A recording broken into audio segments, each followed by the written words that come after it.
بالله من الشيطان الرجيم. بسم الله الرحمن الرحيم. يا أيها الذين آمنوا إن تنصروا الله ينصركم ويثبت أقدامكم. آمنت بالله صدق الله مولانا العظيم. إن الله وملائكته يصلون على النبي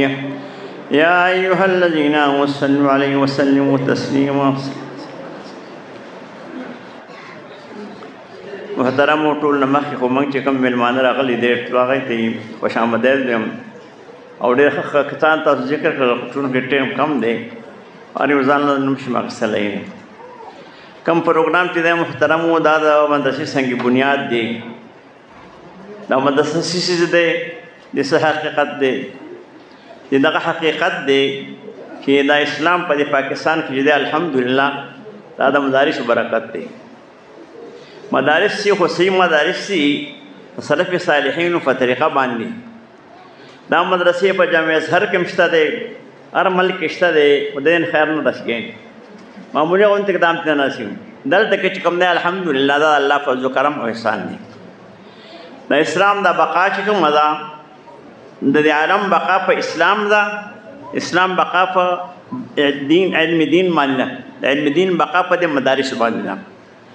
کم سړی چې د مدارسو یې نه جوړوي او دې کې جدوجهد کوي دا ټول عالم د بقا وایي کوشش او جدوجهد کې ودا کوي دا ډېر بهترین دغه دی الحمدلله. نن نه تقریبا 50 کال وړاندې ما د دغه مدرسې ته راغلم شرګل دارالعلوم ته مدرسې ته یو مدرسه هم نه ویم ټوله مدرسه کې صرف یعنې 2 یا طالبانو بعضې کتاب به 2 کساو بعضې کې به 3 کسانو شروقه کې مسله یو کس یې اوس الحمدلله د مدارس او دغه دی الله فضل و کرم دی. دا خبره زه کوم یعنې دا زموږ خپل څه کمال نه دی اصل دا خبره دا کفار ټول موږ ته متوجه شوي دي په هره طریقه باندې چې اسلام ختم کړي او ټول الله ناکام کړلو ټول مضمون دغه شولې اسلام هغسې برقرار دغه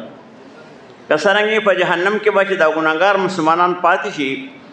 کفار به ورته پیغور وکړي او کریم تاسو پیدا درکړم الله رحم په جوش کې راشي هغه به چې کوم دی نو هغه الله پاک دا وبسي دغه مثال دی دی محترم و دا ډېر ښه کار دی او ډېر مدرسو موږ دلته کې دغه کړي دي او ډېر ښه دغه دی الحمدلله ګران کار دی والله احسانوي خلک ناکار هم دی خو خلک هم ډېر زیات دي ځمکې هم ورکوي بچي هم رالېږي پیسې هم ورکوي